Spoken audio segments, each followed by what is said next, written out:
இன்னைக்கு நம்ம பார்க்க போகிற பாடம் என்ன அப்படின்னு சொன்னால் தமிழ் செம்மொழியின் பண்புகள்.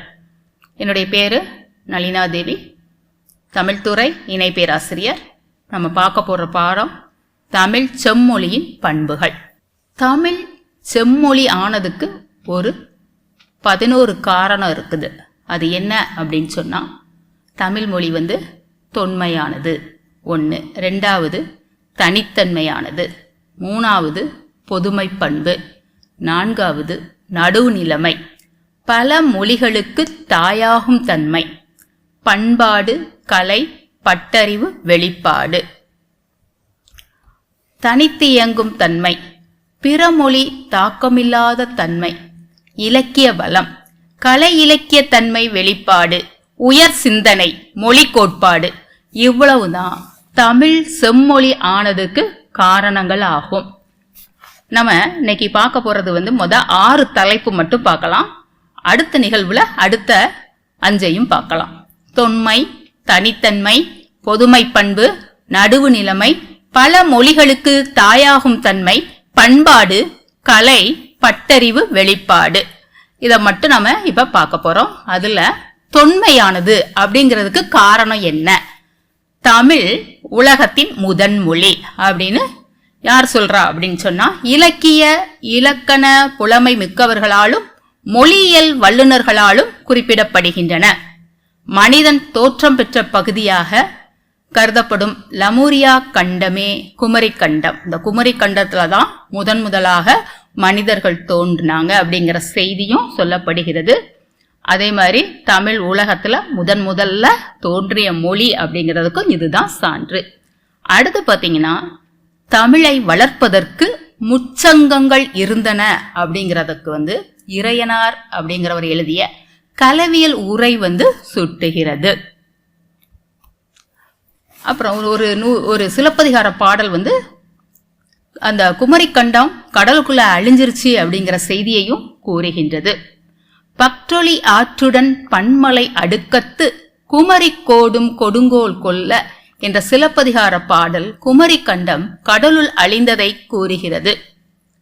இது ஒரு தொன்மைக்கு ஒரு சான்று. அடுத்து பாத்தீங்கன்னா, இன்னொரு சான்று, எந்த மொழியிலையுமே முதல் தொகுப்பு நூல் வந்ததோ அந்த மொழியை ஆதாரமாக கொண்டு தொன்மை அப்படின்னு சொல்லுவாங்க. தொன்மை என்றால் பழமையானது அப்படின்னு சொல்லுவாங்க. தமிழ்ல முதல் தொகுப்பு நூலான நெடுந்தொகை இருந்திருக்கு. அது எப்ப தோன்றிருக்கு அப்படின்னு சொன்னா, 2ஆம் நூற்றாண்டிலேயே தொகுக்கப்பட்ட நூலாகும். இதன் மூலம் உலக மொழியிலேயே முதல் தொகுப்பு நூல் என்ற பெருமை பெற்ற மொழி தமிழ் மொழி அப்படிங்கிறத பார்க்கலாம். அடுத்து, இதுக்குன்னு ஒரு தனித்தன்மை இருக்குது. தமிழுக்குன்னு ஒரு தனித்தன்மை இருக்குது. உலகத்துல எந்த மொழியிலையும் இயல், இசை, நாடகம் என 3 பிரிவுகள் இல்லை. ஆனா தமிழர்கள் மட்டுமே தங்கள் மொழியை இயல் தமிழ், இசைத்தமிழ், நாடகத்தமிழ் என்று 3 வகையாக பிரிச்சிருக்கிறாங்க. பிரிச்சு வாழ்ந்து காட்டியவர்கள். தமிழ்ல முதல் காப்பியம் என்று சொல்லப்படுகின்ற சிலப்பதிகாரம் முத்தமிழ் காப்பியமாக இன்றும் பேசப்படுகிறது. அடுத்து பாத்தீங்கன்னா, சமுதாயத்தில் தாழ்ந்த நிலையில் எண்ணப்படக்கூடிய கணிகர் குல பெண்ணான கோவலனுக்கும் மாதவிக்கும் பிறந்த மணிமேகலையை காப்பிய தலைவியாக வைத்து உருவாக்கப்பட்ட காப்பியமே மணிமேகலை. எல்லாவற்றிற்கும் மேலாக சங்க இலக்கியங்கள் எந்த விதமான மதசார்பும் இல்லாமல் தமிழ் இனத்தை, மனித குலத்தை மட்டுமே மனதில் கொண்டு உருவாக்கப்பட்ட சமய சார்பில்லா சமுதாய நோக்கமுடைய இலக்கிய படைப்பாகும். இவ்விலக்கியத்தை போல உலகில் வேறு எந்த மொழியிலும் படைக்கப்படவில்லை. அடுத்து, பொதுமை பண்பு. தமிழுக்கே உரிய பொதுமை பண்பு என்ன? தமிழில் உள்ள இலக்கியங்கள் மனிதகுலம் முழுமையும் மனதில் கொண்டு உருவாக்கப்பட்டது. பாரதியார் தமிழ் புலவர்களை என்ன சொல்றாரு அப்படின்னு சொன்னா, கம்பனை போல், வள்ளுவரை போல், இளங்கோவை போல் பூமிதனில் நான் எங்கனுமே கண்டதில்லை என்று பாடினார். தமிழின் ஆற்றலை மையப்படுத்தி கம்பராமாயணம் என்ற இலக்கியமும், மனித சமுதாயத்தை மையப்படுத்தி திருவள்ளுவர் எழுதிய திருக்குறளும், ஒட்டுமொத்தமாக தமிழ்நாட்டை மையப்படுத்தி இளங்கோவின் சிலப்பதிகாரமும் பொதுமை பண்போடு உருவாக்கப்பட்டன. அடுத்து பாத்தீங்கன்னா, நடுவு நிலைமை. சங்க இலக்கியங்கள் சமுதாயத்தை மட்டும் முன்னோக்கி எழுதப்பட்ட இலக்கியங்களாகும். அக்கால தமிழ் மக்களின் மனநிலையை படம் பிடித்து காட்டுகிறது. இதுக்கு ஒரு பாடல் சான்று. காலை ஒருவன் கன்னியொருத்தியை காண்கிறான். இருவர் உள்ளமும் காதல் வயப்படுகிறது. ஒத்த மனத்தோடு காதலித்த இருவரும் கடிமணம் செய்து கொண்டு, கடிமணம் என்றால் திருமணம் செய்து கொண்டு இல்லறத்தை பேணி வருகின்றனர்.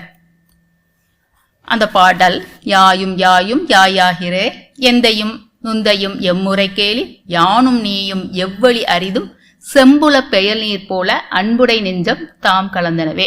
உன்னோட தந்தையும் தாயும் யார் யாருன்னே தெரியாது, ஆனா உன்னுடைய உறவும் எப்படின்னு தெரியாது. ஆனா நம்ம ரெண்டோருடைய மனசும் எப்படி ஆயிடுச்சுன்னா, செம்மண் நிலத்துல மழை பெஞ்சா அந்த நீர் எப்படி சிவந்து போய் காணப்படுதோ அது போல நம்முடைய அன்புடை நெஞ்சம் கலந்துருச்சு அப்படின்னு ரெண்டு பேரும் பேசுறாங்க என்று தாங்கள் நடத்திய வாழ்க்கை நிகழ்வுகளை மனம் விட்டு அசை போட்டு தங்கள் உணர்வுகளை பரிமாறிக்கொள்கின்றனர். இவ்வாறு பாத்திர பெயர்களையோ புலவர்களின் மூல பெயர்களோ அமைத்தால் அதன் மூலம் அவர்களின் இனம் என்ன, சாதி என்ன, சமயம் என்ன அப்படிங்கிறது வந்துவிடக்கூடுமோ என்று எழுதும் இலக்கியம் அனைத்து வேறுபாட்டு உணர்வுகளையும் கடந்த நிலையில் நடுவு நிலைமையோடு சமுதாயத்தை மட்டும் முன்னோக்கியதாக அமைய வேண்டும் என்பது சங்கத்தவர்களின் நோக்கமாக இருந்தது. அடுத்து பல மொழிகளுக்கு தாயாகும் தன்மை. இந்த தமிழ் எல்லா மொழிக்கும் தாயாக விளங்குகின்றது. செம்மொழிக்கு உண்டான தகுதிப்பாடுகளில் ஒன்று என்ன அப்படின்னு சொன்னா, பல மொழிகளுக்கு தாயாகும் தன்மை. அத்தன்மை தமிழ் மொழிக்கு இருக்கிறது. தமிழின் சிறப்பை பாட வந்த மனோன்மணியம் சுந்தரம் பிள்ளை அவர்கள் கன்னடமும் களித்தெலுங்கும் கவின் மலையாளமும் உன் உதிரத்து உதித்தெழுந்ததே என்று பாடினார். அது மட்டுமின்று ஆப்கானிஸ்தானத்து பலுசிஸ்தான் பகுதியில் மக்கள் பேசும் பிராய்வி மொழி முதலான 42 இந்திய மொழி இருக்குது. அந்த இந்திய மொழிக்கு தமிழ் தான் தாய்மொழியாக உள்ளது என்பது மிக்க பெருமைக்குரியதாகும். அடுத்து பண்பாடு, கலை, பட்டறிவு, வெளிப்பாடு. தமிழர்கள் தங்கள் வாழ்வில் கண்டு உணர்ந்த பட்டறிவுகளை இலக்கிய வடிவில் பதிவு செய்துள்ளனர். இலக்கியங்களில் கற்பனை கலக்காமல் உள்ளது உள்ளபடி சுவைபட சொல்வதுதான் சங்க இலக்கியங்களின் தனித்தன்மை. சங்க இலக்கியங்களில் அதீத கற்பினை என்று எந்த ஒரு நிகழ்வுகளையும் கூட காட்ட முடியாது. தமிழரின் பழக்க வழக்கங்களை அடியொற்றி அமைந்த பண்பாட்டு செழுமை அது.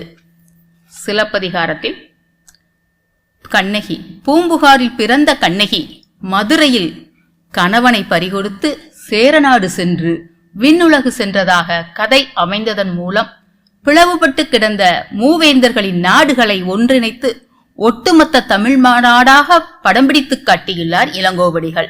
இவ்வாறு ஒற்றுமையை போற்றும் பண்பாடு தமிழகத்துக்கே உரியது என்பதை தமிழ் மொழி உணர்த்தியுள்ளது. நன்றி.